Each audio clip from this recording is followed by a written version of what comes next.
later on. But let's catch up with a winner from Victoria. The Liberal MP for Goldstein, Tim Wilson, joins us from Melbourne. Congratulations, Tim. A good performance in your seat. And, you know, Melbourne was supposed to be the toughest area. Seats around you were all going to be tough as well. What do you put it down to? Thanks, Chris. I think it puts largely down to hard work.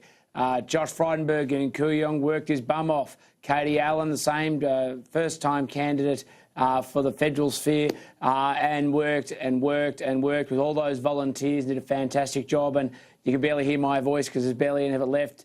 I stood on pre-poll for 3 weeks in Hampton Street in Hampton with many volunteers, so I just want to say thank you so much. And we worked our bum off and we got a good result too. How do you explain what's gone on here across the nation? It would be ridiculous to say that you're part of a popular government and you did many things that were going to upset voters, including breaking promises and changing leaders. People don't like that, that's clear. Yet you had massive changes proposed by Labor and you're able to point out those distinctions and hang on. What do you think clinched it for you in that big ongoing public debate? Well, in the end, this election was a choice. It was a choice about the future direction of the country. And what we were saying is we were going to be stewards of the economy, of a united society and environmental sustainability, but not leave people behind.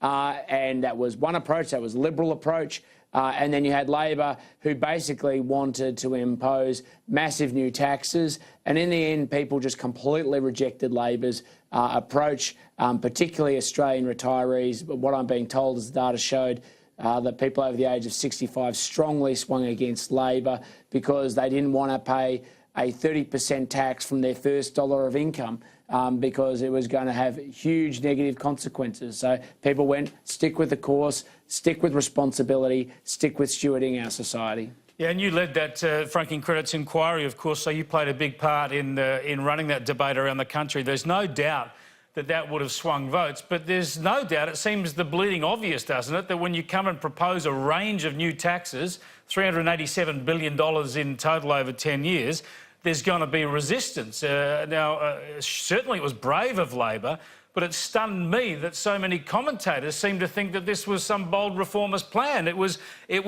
a massive agenda of new taxation. It was always going to be hard, surely, for the electorate to swallow.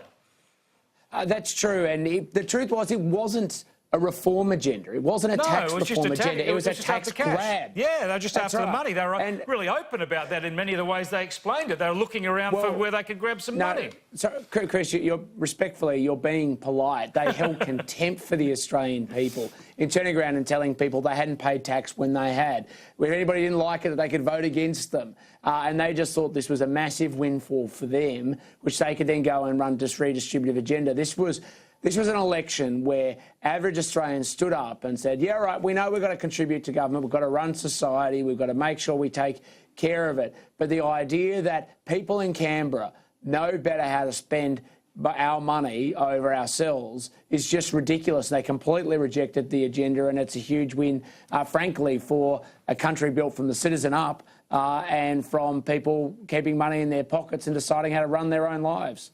Now, I think these fundamentals were crucial. That is the fact that you had a low tax agenda, that you'd secured the borders, and apart from all the sort of leadership chaos, had got a few things done. Whereas Labor were proposing all these major taxes and a lot of risk in these areas, all the climate stuff. Well, they were proposing to change Australia, is yeah, it was a big... They actually were. So I think before Malcolm Turnbull and after Malcolm Turnbull, while you're trailing in the polls, I always argued you'd do well in the election because of that. But what we didn't know is what sort of a campaigner Scott Morrison would turn out to be. Now, I thought his performance during the campaign was extraordinary. It was almost single-handed. He did not make a mistake. And his tone and mastery of the detail was something we haven't seen for a long, long while. Correct. No, this huge congratulations to Scott Morrison. He is the man who fought this campaign. He did a magnificent job. Disciplined, focused, on message, didn't get distracted, made sure the focus was clearly on holding Labor accountable for its agenda and what they were promising.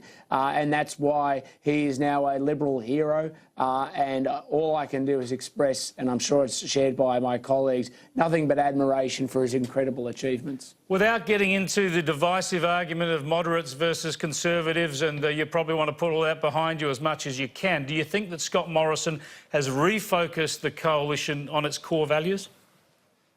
Well, I think it's clear that Scott Morrison understands what our core values and our brand equity is and put it at the fore of political debate. I've always said that we shouldn't have moderates or Conservatives. We should be Liberals, and we should be proud, passionate Liberals about what we stand for, which is when you have a country run from the citizen and the community up, not Canberra down, we should be supporting lower taxes, we should be supporting secure retirement, improving local lifestyle for communities.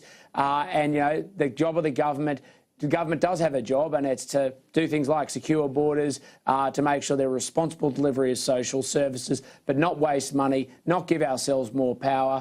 And when you focus on that, in the end, that says a message to the Australian people about respect, and we respect them and understand their job is to run their own lives. Speaking of proud Liberals, Scott Morrison will be looking at reforming, reshaping his ministry over coming days. Would you like to be a proud Liberal minister?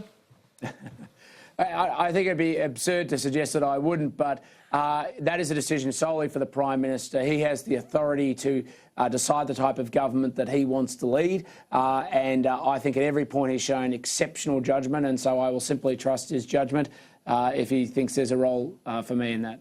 And just one last question. Does it look like majority government at this stage to you? You think that's the most likely outcome? I'm still trying to figure out what's happening in some seats because I don't know all of them well, but I'd expect so. I mean, it'll be just majority government, but just majority government is much better than what a lot of people were predicting, and it means that we can manage the parliament and, frankly, focus the discussion on where it needs to be, which is the Australian people, delivering for them, doing things like getting the budgets, making sure we deliver that surplus, making sure we're in the best position to deliver those tax cuts, and to take responsibility for the environment but not leave anybody behind. And that's where we're focused, and that's what we're going to deliver. Well, extraordinarily, when you say a narrow majority, a just majority government is better than what many people expected, it's actually better than what you had. That's the extraordinary thing about the election. You've come from a minority government. Yeah. So thanks very much for joining us, Tim. Congratulations again. Look forward to catching up soon. Thanks, Chris. Take care. Tim Wilson there, who, as you heard, fought the fight, really steered the fight on the franking credits refund issue and has benefited himself politically. I would be keeping an eye on him as you're looking for new up-and-comers to join the ministry under Scott.